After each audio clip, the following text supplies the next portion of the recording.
I encourage you to take advantage of the RAW capture option if it's offered by your digital camera so that you can maximize the amount of information and quality in your digital photos. The only caveat of working with RAW captures in Photoshop is that you must convert those captures from raw data, the information gathered by the image sensor when the photo was captured, into actual pixel values. And that's done in Photoshop through Adobe Camera Raw.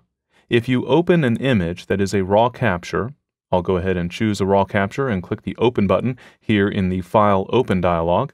Then Photoshop will bring up Adobe Camera Raw with your image available.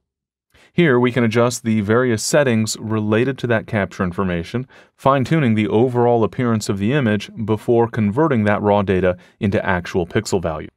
Now, there are many options available to you here, but most of them I don't prefer to take advantage of, and the reason is I generally prefer to retain a little bit more flexibility by using a layer-based workflow in Photoshop. So most of the things that I could do in Camera Raw, I'll actually save for Photoshop proper. But let's take a look at some of the settings we can use to help optimize the image right from the start.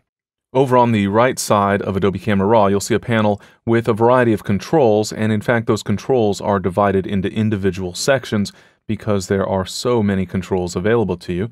At the top, you can see a histogram display, and that histogram shows us that in this case, the image was a little bit underexposed and we don't have much in the way of highlight detail. Most of the pixel values are over at the dark end. You can see that the image was captured at an aperture of f5.6 at a 3,000th of a second using ISO 800. So with a little bit of an underexposure and with a relatively high ISO setting, I'm expecting there's probably some noise in the image, but we'll address that in a moment. I'll start off with the basic adjustments, and here I can use a white balance preset. These are the same options that are available in your camera. So for example, if I choose the daylight option, I'll see what the image would look like if I had used the daylight option in camera. Keep in mind that the setting you use for white balance in your camera actually doesn't affect the data as it's being captured, so you can alter that information after the fact with no penalty in terms of image quality.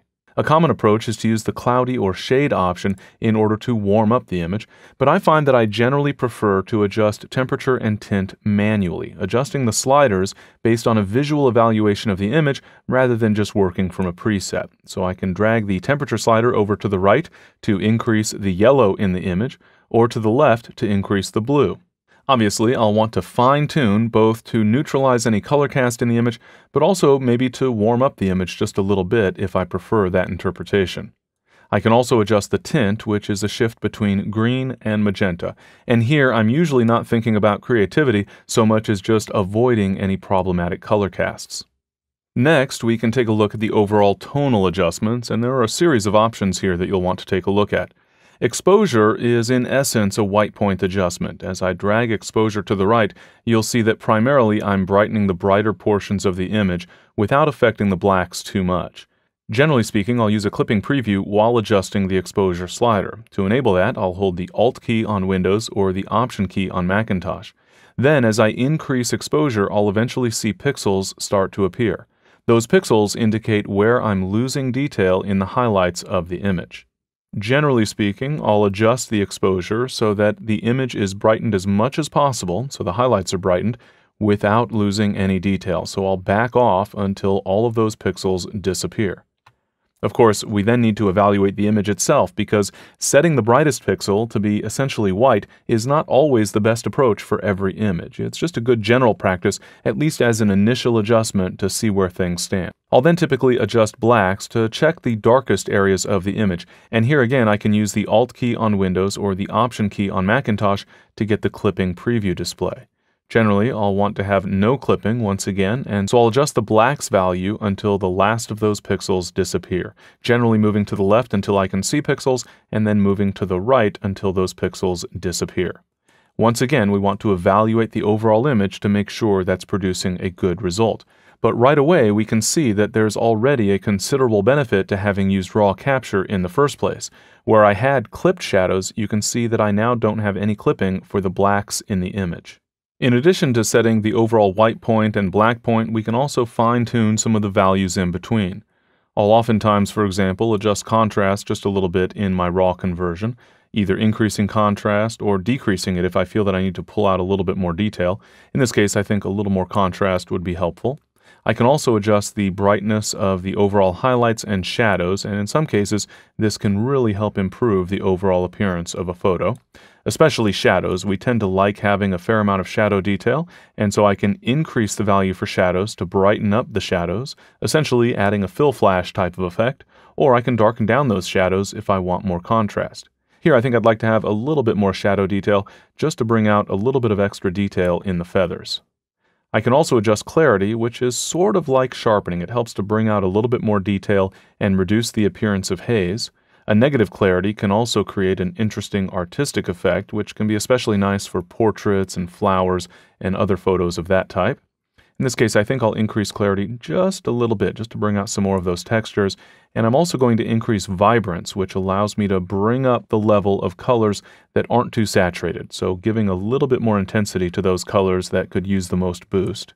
Now that I've made the overall adjustments and the image is looking much better, I think I'm going to revisit temperature here and see if maybe warming up the image might be a little better. And sure enough, I think just a little bit warmer is going to work nicely. I can also use some other adjustments. I have a tone curve here that lets me get a little bit more sophisticated in my tonal adjustments. I also have a detail tab where I can apply sharpening. I usually apply a very, very slight amount of sharpening in the raw conversion just to compensate for the loss of sharpness that occurs with the digital capture. But I also want to take a close look at noise in this case because the image was a little bit underexposed. I'll go ahead and zoom in on some of the darker areas of the image, and then I'm going to reduce the level for color noise reduction. And now you can see there are some pixels of random color values, and so I'm going to increase color just enough to get rid of as much of that color noise as possible. And right about there seems to be working pretty well. I can also adjust the color detail. Usually you'll want to have a moderately high setting for color detail in order to bring back some of the color information that you lose by applying noise reduction. I can also add some luminance noise reduction. That's the variations in tonal values in the image. If I reduce luminance detail and then increase luminance, I'll reduce noise so much that the image loses detail. So again, with noise reduction, we want to use the minimum necessary to improve the appearance of the photo. So I'll use just a little bit of luminance noise reduction, but then I'll increase the luminance detail slider in order to enhance some of that overall detail, essentially compensating for the noise reduction. And I can also increase luminance contrast, and this will once again give me just a little bit more detail in those midtones. I'll zoom back out by pressing Ctrl-0 on Windows or Command-0 on Macintosh. At this point, things are looking pretty good. I'm happy with how the image is coming along, and so I'm ready to open the image in Photoshop. But first, I want to take a look at my output settings. You can see that at the moment, the image is set to be converted to the sRGB color space, which is a relatively narrow gamut color space, and that it's set to the 8-bit per channel mode. I'll go ahead and click this summary to bring up the Workflow Options dialog, and there I can change the color space to reflect the color space I'm using in Photoshop. That happens to be Adobe RGB. And I can also change my bit depth to 16 bits per channel just to ensure maximum quality and detail in the final image. I'll leave the size at the default. I don't want to increase or decrease the number of pixels in the image at this point. And I'll set the resolution to 360 because that's what I usually use when I'm printing my images, and so this is a convenient setting to establish. It's not changing anything about the pixels in the image, it's just making it so that I don't have to change the resolution value later. I'll go ahead and click the OK button, and now those settings are reflected. They are sticky, which means for future images, if I've not made any adjustments to them, they will get these same settings. So that takes care of everything that I feel I need to do in Adobe Camera Raw to convert my raw capture into actual pixel values. So I'll go ahead and click the Open Image button. Adobe Camera Raw will then process that raw data and create a pixel-based image that's ready for me to apply additional adjustments to.